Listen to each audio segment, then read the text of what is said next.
بسم الله الرحمن الرحيم. اللهم صل وسلم وبارك على نبينا محمد صلاة تحل بها العقد وتقضى بها الحوائج. السلام عليكم ورحمة الله وبركاته. ازيكم عاملين ايه؟ عايزة اتكلم معاكم النهاردة في موضوع قالب السوشيال ميديا، وهو موضوع خلع وفاء الحجاب. انا ما كنتش عايزة اتكلم الصراحة، بس لقيت الموضوع زاد عن حده قوي. يمكن قناتي لسه جديدة فمش هتبقى مؤثرة قد كده، ويمكن حد يسمع يستفيد. يا جماعة، احنا لما حاجة زي كده بتحصل بنعمل ايه؟ بنطلع نهاجم، بنطلع نشتم، بنطلع نسخر، ولا بنرجع اي موضوع في حياتنا للشرع؟ الشرع عايز مننا ايه في حاجة زي كده؟ وفاء عملت منكر كبير جدا، عملت فعلا منكر وجهرت بيه وجهرت بمعصية. احنا لما نلاقي بقى حاجة زي كده ايه اللي يحصل؟ اولا احنا لما بنلاقي حاجة زي كده اول حاجة بنقولها: الحمد لله الذي عافانا مما ابتلاك به وفضلنا على كثير من خلقه تفضيلا. دي أول حاجة بنقولها لما نلاقي حد تعبان أو حد مبتلى. ليه بقى؟ لأني سنة الله في خلقه إن أنت لو سخرت من معصية أخوك المسلم ما بتعديش الدنيا غير لما بتقع في نفس المعصية. أنا عارفة إن كتير من اللي اتكلموا غيرانين جدا على الدين، وإن إزاي هم بيضربوا في ثوابت الدين. يا جماعة، محدش كبير على الفتنة، هم افتتنوا. احنا كل اللي نعمله ان احنا نخاف ان احنا يحصل لنا كده. ادعي بالثبات، يا رب ثبتنا على دينك، يا رب ثبتنا على الاسلام وعلى الفرائض لحد ما نلقاك. انما افضل اشتم، افضل اهاجم، وبعدين الشتيمة مش منطقية. كل اللي قال وفاء قبل الحجاب كانت غير بعد الحجاب، وان هي شكلها بقى وحش، مين قال؟ كلنا عارفين ان البنات من غير الحجاب احلى بالحجاب. احنا مش لابسينه عشان شكلنا يبقى حلو على فكرة، ولا ان هي عشان تبقى زي القمر بالحجاب فانتي البسيه. كلام غريب جدا. احنا لابسينه فرض ربنا امرنا فعملناه ونقطة وشكرا.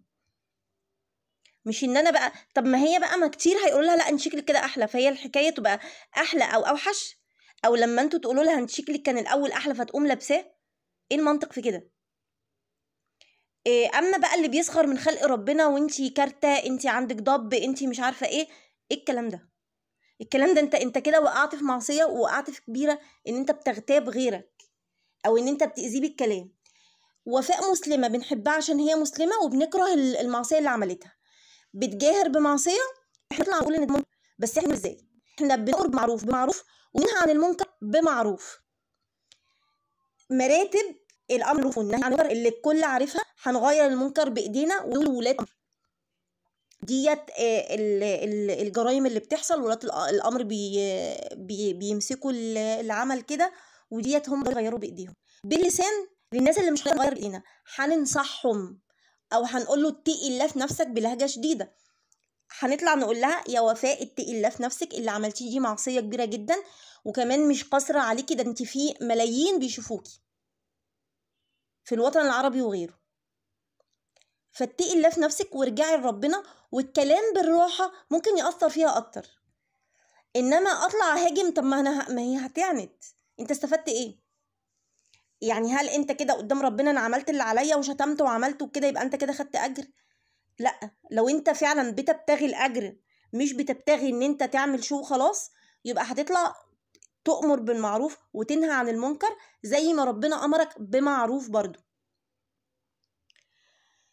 جماعة، محدش كبير عن معصية. كان في لفت نظري ان واحدة بتقول ان هي في يوم من الايام كانت محجبة، ولقت واحدة قلعت الحجاب، فسخرت منها جدا، استهزأت بيها جدا، وقالت انا مستحيل اعمل كده، وشافت نفسها ان هي احسن منها.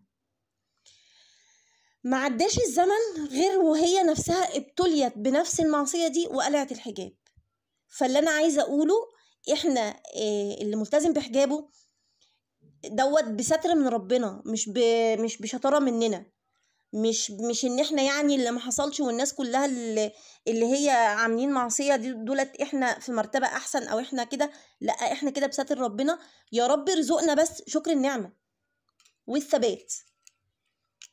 كان كتير من السلف بيخافوا جدا ان هم يسخروا من اي حد عامل معصية، عشان ربنا ما يبتلوش بنفس المعصية. فخدوا بالكم يا جماعة. انا بس حبيت يعني اقصر موقف يمكن يفيد حد. والسلام عليكم ورحمة الله وبركاته.